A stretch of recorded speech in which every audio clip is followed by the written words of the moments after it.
अस्सलाम वालेकुम स्टूडेंट्स। आज हम स्टार्ट करेंगे चैप्टर नंबर 1 मैट्रिक्स का, यानी कि matrix and determinants class 9 science के साथ।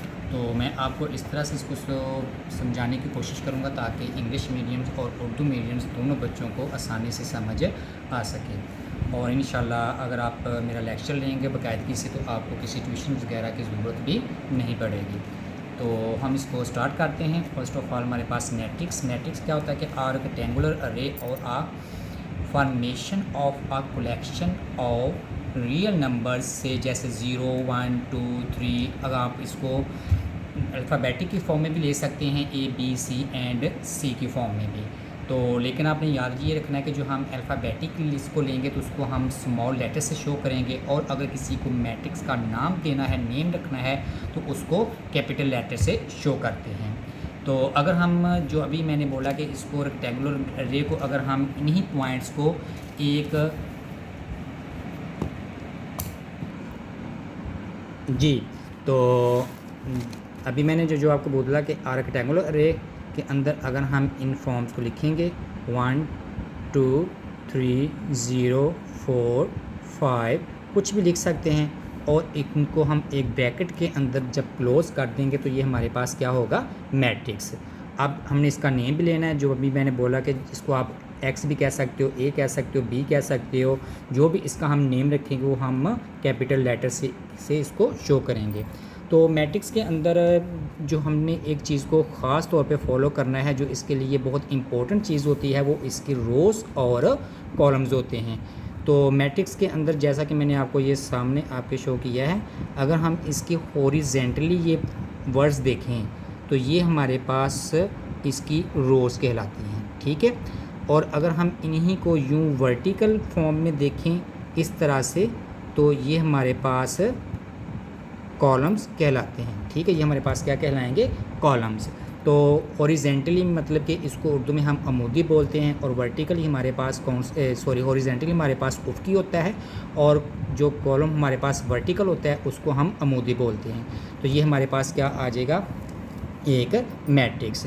तो अब हम इसी की मदद से बाकी जो इसकी डेफिनेशंस वगैरह हैं, order of matrix, equal matrix, इसको तो आप बुक के ऊपर फॉलो बआसानी से कर सकते हैं। तो इसकी हम एक्सरसाइज की तरफ चलते हैं। 1.1 एक्सरसाइज है जो हमारे कहता है कि find the order of the following matrix, find the order of the following matrix. तो जो दिए गए हमारे पास मैट्रिक्स दिए गए हैं A B C and so on H तक, हमने इनके फाइंड करने हैं ऑर्डर। तो ऑर्डर क्या होता है, ऑर्डर हमारे पास होता है numbers of rows by numbers of columns. तो किस तरह से, फॉर एग्ज़ाम्पल हमारे पास क्वेश्चन नंबर 1 है, और क्वेश्चन नंबर 1 का जो ए मैट्रिक्स आपके पास गिवन है 2 3 -5 6। तो अभी मैंने इसको क्या बोला कि जब हमने इसका ऑर्डर लिखना है, ऑर्डर लिखने के लिए क्या करेंगे, number of rows by number of columns, ठीक है, नंबर ऑफ कॉलम्स। यानी कि पहले हम क्या लिखेंगे, ये हमारे पास रो है और ये भी हमारे पास रो है। कितनी रोज़ बन गई, 1 एंड 2 रोज़, फिर बाय कॉलम्स कितने हैं, 1 एंड 2। तो कॉलम्स कितने आ गए हमारे पास, 2। तो ये हमारे पास आ जाएगा इसका ऑर्डर 2/2 कि ये फ़लाँ मैट्रिक्स है जिसके अंदर हमारे पास नंबर ऑफ़ रोज़ 2 हैं और नंबर ऑफ़ कॉलम्स भी कितने हैं, 2। फॉर एग्ज़ाम्पल अगर मैं यहाँ पे कोई भी कॉलम लिखता हूँ, फॉर एग्ज़ाम्पल सी कॉलम मैंने लिखा है, तो सी में हमारे पास जो मैट्रिक्स आएगा, फॉर एग्ज़ाम्पल 3 है, 6 है, 7 9 6 और 10। तो यहाँ पे अगर हमने इसका ऑर्डर लिखना है तो ये हमारे पास इसका ऑर्डर कैसे लिखेंगे। अब हमारे पास इसका जो ऑर्डर आएगा वो ये आएगा, नंबर ऑफ़ रोज़ कितनी होगी हमारे पास, ये देखें, ये हमारे पास रो है और एक ये हमारे पास रो है। तो रोज़ कितनी हैं, 1 एंड 2। तो बाय नंबर ऑफ़ कॉलम्स कितने हैं, 1 2 3। तो ये हमारे पास मैट्रिक्स का ऑर्डर क्या आ जाएगा, 2/3। तो फॉर एग्ज़ाम्पल इसी तरह से हम एग्ज़ाम्पल कुछ और लेते हैं। इसी के अंदर से अगर हम लें, जैसा कि हमारे पास ये डी मैट्रिक्स दिया गया है जो 4 0 और 6 है, तो डी हमारे पास क्या आ जाएगा 4 0 6।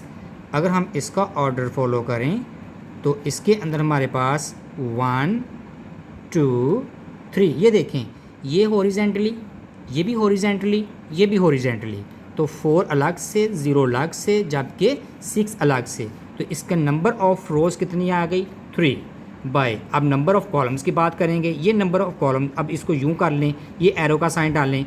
अब जो हमने एरो का साइन डाला तो देखें 4 0 और 6 एक ही एरो के अंदर आ रहे हैं, तो इसका मतलब कि जो वर्टिकली हमारे पास 4 0 और 6 आ रहा है, तो ये एक ही रो एक ही कॉलम है, तो नंबर ऑफ़ कॉलम्स कितने बन गए 1, तो इसका ऑर्डर क्या आ जाएगा 3 बाय 1।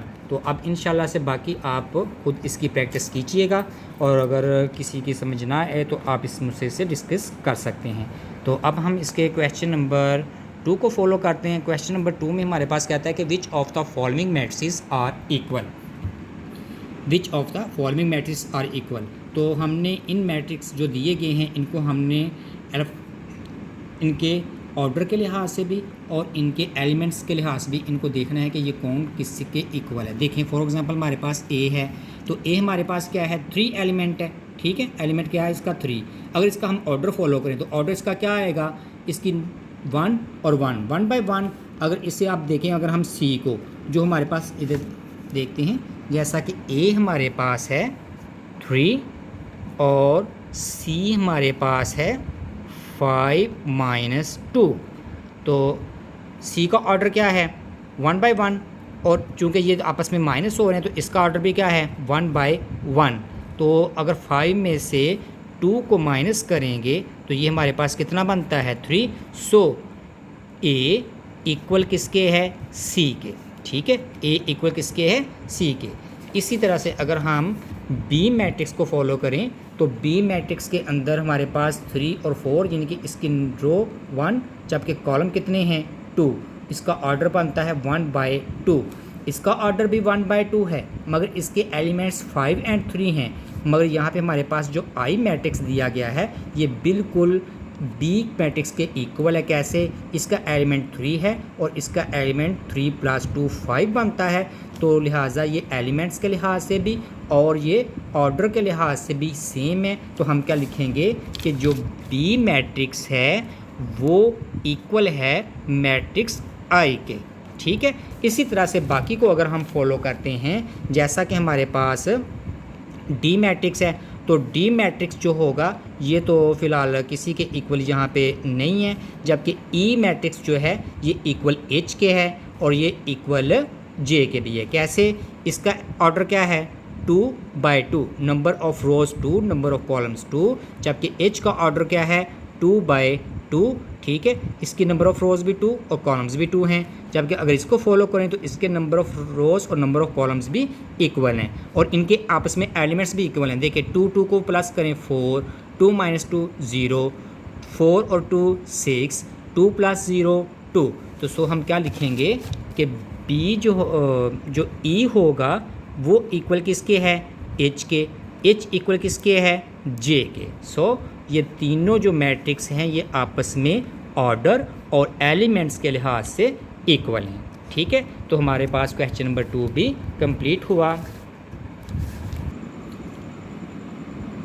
जी। क्वेश्चन नंबर 1.1 का क्वेश्चन नंबर 3 ये मोस्ट इम्पोर्टेंट है, ठीक है, पेपर्स के लिहाज से भी। इसमें कहता है कि find the values of A B C and D which satisfies the matrix equation, कि हमने इसके अंदर ए बी सी और डी की वैल्यूज़ को फाइंड करना है जो इस मैट्रिक्स की इक्वेशन को कहता है कि सेटिस्फाई भी करें।